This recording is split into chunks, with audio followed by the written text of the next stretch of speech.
කොහොමද ඔයාලා හැමෝටම අදත් සාදරයෙන් පිළිගන්නවා ඔයාලා අපේ YouTube channel එකට. ඉතින් අදත් අපි ඔයාලට අලුත් වාක්‍ය රටාවක් අරගෙන ආවා. බලන්න මේ වාක්‍ය රටාවත් ඉගෙන ගත්තට පස්සේ ඔයා එදිනෙදා සිංහලෙන් කියන්න හදන තවත් ගොඩක් දේවල් ඉංග්‍රීසියෙන් අද ඉඳලා කතා කරાવી. එහෙනම් අපි වැඩි කතා නැතුව ඉක්මනටම යමු වීඩියෝ එකට.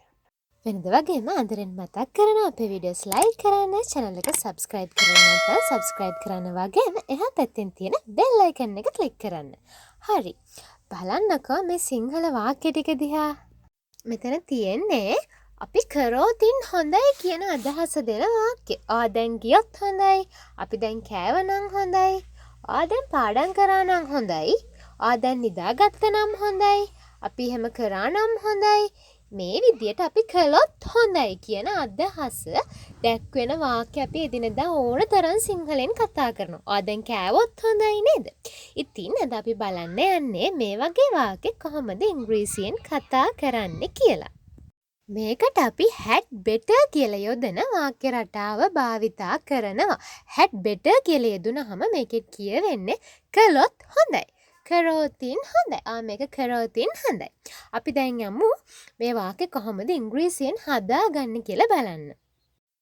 මේකට මම වෙනද වගේම සමීකරණයක් දීලා තියෙනවා. එච්චර බය වෙන්න එපා. ඉස්සෙල්ලම සබ්ජෙක්ට් එක. ඒ කියන්නේ අපි වාක්‍යයක් පටන් ගන්න කලින් කර්තෘකාරක වාක්‍යයක් ක්‍රියාව කරන කෙනා වාක්‍ය මුලින් ලියනවා. එයා තමයි සබ්ජෙක්ට් එක. අපි සබ්ජෙක්ට් එකට පස්සේ, ඒ කියන්නේ ක්‍රියාව කරන කෙනාට පස්සේ මේ වාක්‍යවලදී had better කියන වචනය යොදනවා. ඒකෙන් තමයි මේ කළොත් හොඳයි කියන අදහස එන්නේ. ඉතින් මේ had better කියන වචනයට පස්සේ verb එක. එහෙම නැත්නම් ක්‍රියාපදය. කනව නම් කෑවොත් හොඳයි නම් ක්‍රියාපදය කනවා. බිව්වොත් හොඳයි නම් ක්‍රියාපදය බොනවා.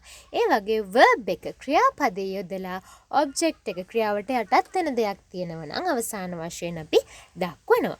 එහෙනම් අපි යමු උදාහරණ වාක්‍යයක් බලලම මේ වාක්‍ය ඔයාට හදාගන්න සරලවම කියලා දෙන්න. පළවෙනි වාක්‍ය. ඔයා දැන් ගියා නම් හොඳයි. ඔයා දැන් ගියා නම් හොඳයි.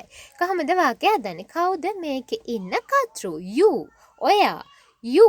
ඊළඟට had better කියන වචනය. ඊට පස්සේ ගියා යනව නේද? go ක්‍රියාපදය. දැන් now. you had better go now. ඔයා මාව අමතක කරා නම් හොඳයි. ඒ වාක්‍ය හදමු. you. ඔයා. had better ක්‍රියාපදය අමතක කරනවා. forget. කාවද? මම. මාව. me. you had better forget me. ඊළඟ වාක්‍ය බලමු. ඔයා දුන් බීම නතර කළොත් හොඳයි. ඔයා.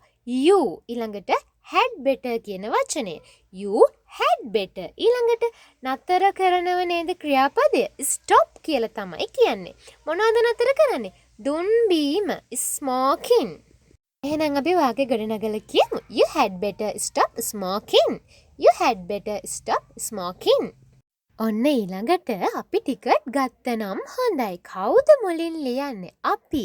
We had better buy tickets. We had better buy tickets. අපි ටිකට් ගත්තනම් හොඳයි. ටිකට් මිලදී ගත්තනම් හොඳයි. ඊළඟ වාක්‍ය ඔයාලා කතා කරන එක නැවැත්තුව නම් හොඳයි. ඔයාලා කතා කරන එක නැවැත්තුව නම් හොඳයි. කොහොමද කියන්නේ? ඔයාලා. ඔයා ඔයාලා කියන වචන දෙකටම අපි you කියන වචනය භාවිතා කරනවා. You had better stop talking. You had better stop talking. ඔන්න ඊළඟ වාක්‍ය බලන්න. ඔයා අද වැඩට නොගියොත් හොඳයි. ගියොත් හොඳයි කියලාද කියන්නේ? නැහැ. මේකේ අපි නැත යන අර්ථයක්. එහෙම නැත්නම් නෙගටිව් ෆෝම් එකක් ගැන තමයි කතා කරන්නේ. අපි දැන් බලමු මේ වාක්‍ය රටාවෙන්ම නෙගටිව් ෆෝම් එකක් හදාගන්නේ කොහොමද කියලා බලන්න. ඔයා අද වැඩට නොගියොත්. එතකොට you had better not. අපි මෙතනදී not කියන වචනය had better සහ verb එක අතරට යොදනවා. එහෙනම් අපි දැන් මේ විදියට වාක්‍ය ගොඩනගා ගමු. You had better not go to work today. මොකද්ද වෙලා තියෙන්නේ? not කියන වචනය යෙදිලා. You had better not go to work today. ඔයා අද වැඩට නොගියොත් හොඳයි. ඊළඟ වාක්‍ය ඔයා හැමදේම ඔහුට නොකිව්වොත් හොඳයි. කිව්වොත් හොඳයි නම් you had better say everything to him. නමුත් අපිට වාක්‍ය හදාගන්න ඕන ඔයා හැමදේම ඔහුට නොකිව්වොත් හොඳයි. You had better not say everything to him. ඒ විදියට තමයි අපි වාක්‍ය හදාගන්නේ. එහෙනම් මම හිතනවා ඔයාලට had better කියන වාක්‍ය රටාවෙනුත් ඔයාලට ගොඩක් වාක්‍ය දැන් ගොඩනගා ගන්න පුළුවන්. එදිනෙදා සිංහලෙන් කතා කරන ගොඩක් දේවල් ඉංග්‍රීසියෙන් කතා කරන්න අට පුළුවන් වෙන්නේ නැති කියලා හිතනවා. එහෙනම් අපි අදට ගිහිල්ලා එන්නම්.